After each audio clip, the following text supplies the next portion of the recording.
911, what's your emergency? Somebody's breaking into our house. What's the address? Whole Street. How many are there? I don't know. Where are they at? I don't know. He's coming in. He's coming in. All right, where are you at in your house? In the living room. In the early morning hours of November 2018, a home invasion shook the quiet neighborhood of Champion Township, Ohio. Around 1 a.m., 48-year-old Billy Ray Morrow Sr. broke into the home of Kenneth and Heather York while they were sleeping.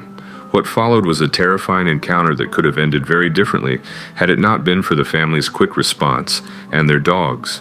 According to the Yorks, they were woken by their dogs barking aggressively. Moments later, they heard loud noises coming from their kitchen. Upon investigating, they realized someone was trying to break in. Morrow had shattered a pane of glass in their wooden back door and reached through to unlock it. Despite Kenneth York repeatedly shouting that he had a gun, Morrow continued pushing forward into the home. Kenneth, who had armed himself with a .38 caliber pistol he kept for protection, fired a single shot. The bullet struck Morrow in the arm. At that point, Kenneth was able to get the intruder on the ground with his hands up and held him there at gunpoint. Meanwhile, Heather remained on the phone with 911, relaying updates and doing her best to stay calm under intense pressure. You did a great job, okay? You did a great job. You're very welcome. Emergency responders arrived quickly. Officers entered the home and found Morrow on the floor, injured but alert.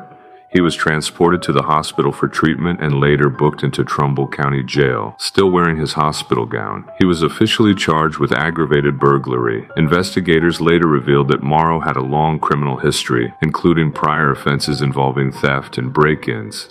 The Yorks said they had never expected something like this to happen in their neighborhood, but they were grateful to have been prepared. Heather later credited their dogs for saving their lives, saying they likely would have slept through the break-in if not for their barking. She also praised her husband for his steady reaction under pressure. Kenneth, a legal gun owner, said he keeps multiple firearms in the home strictly for family protection. That night, one of them made all the difference. What began as a routine night ended in gunfire, fear, and a narrow escape from something much worse. Thanks to quick thinking and a bit of luck, the Yorks survived a break-in that could have ended in tragedy.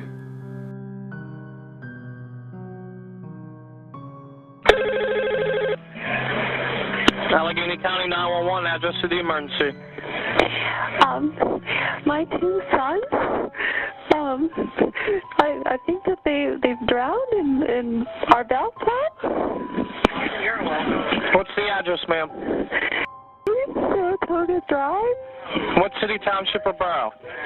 Pittsburgh. In April 2016, a woman named Laurel Schlemmer made a chillingly composed emergency call. She reported a tragedy unfolding in her suburban home in McCandless, Pennsylvania, one that would reveal a deeply disturbing history. The 41-year-old mother later admitted to holding both boys under the water. Her motivation, according to her statements, was a belief that her oldest son would benefit if the younger siblings were no longer alive. She insisted they would be safer in the afterlife. During her interview with authorities, Schlemmer explained she had entered the tub with her sons and submerged them. She described the act as surreal, almost as if she was observing it from outside herself. Following the incident, she dried off, dressed, and removed the children from the water. While prosecutors initially pursued a first-degree murder charge, a judge deemed her mentally unfit to stand trial. She was sent to a psychiatric facility, but in 2017, she was tried again, ultimately receiving a sentence of 50 to 80 years for 2 counts of third-degree murder. Testimony revealed years of psychological issues dating back to her adolescence. Experts from both sides of the case agreed that she suffered from mental illness. Her husband and multiple psychiatrists noted that she was preoccupied with the belief that her 2 younger children might be developmentally challenged despite no diagnosis supporting this fear. The timeline of concerning incidents stretched back years. In 2009, she left her then 2-year-old son alone in a sweltering car at a mall. Police intervened before harm was done. In another disturbing event in 2013, she tied up both children and ran over them in her parents' driveway. They were badly injured but survived. She told investigators she hadn't realized they were outside. Her husband, Mark Schlemmer, later admitted in court that she had confessed to him she had run over the children deliberately. Despite this, he never reported the incident and continued allowing her unsupervised access to the children. He has not faced any charges. In court, Laurel Schlemmer addressed the courtroom. She stated that the version of herself responsible for those acts wasn't who she truly was. She said she had been tormented by voices and believed that submerging her sons was the only option. Tearfully, she expressed that the happiest times of her life were when she felt like a good and stable parent. 911, what are you reporting? Yeah, I'm reporting a stabbing in my house. What's the address? 8406 49th Loop Southeast. And it's a house, not an apartment? It's a house. Okay, where was the person stabbed? He's multiple stabs in the leg, in the head, everywhere. I need an ambulance here now. A call made by a 27-year-old man in December 2015 triggered a tense 3-hour standoff with the local SWAT team. Fagaya Tausaga Leatua had used his 3-year-old daughter as a hostage. Authorities were dispatched to his home in Thurston County after the 911 caller reported being stabbed multiple times. Authorities later confirmed that the attacker, 30-year-old tattoo artist Nefi, was shot in the head and killed by a SWAT marksman during the standoff. SWAT had arrived at the home on 49th Loop near Long Lake just south of Lacey, Washington, in response to the distress call. Leatua had barricaded himself inside a bedroom, using his young daughter as a human shield while threatening to slit her throat. With the child's life at immediate risk, a SWAT officer took a fatal shot. Nefi had been living with Leatua and his daughter since October. The 27-year-old caller, identified as Leatua's cousin, was taken to Harborview Medical Center. He was later reported to be in stable condition, according to Lieutenant Cliff Zeismer of the Thurston County Sheriff's Office. Leatua was originally from Samoa and had moved from Florida a few months earlier. He was a well-known Polynesian tattoo artist. After showing his portfolio to Suzanne Shepard, co-owner of Primeval Ink Tattoo in Olympia, he was hired on the spot. Shepard later praised his work as the most incredible thing she had ever seen.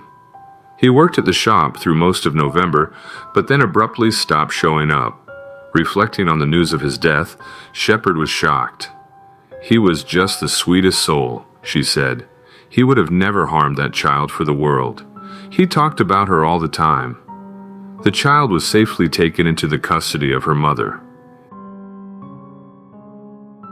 Tell me exactly what's happened. Well, my dad fell over and he's bleeding. I think he's dead. Okay. Hello? Hello? Right, I need you to be with the... Are you with the patient now? Yeah.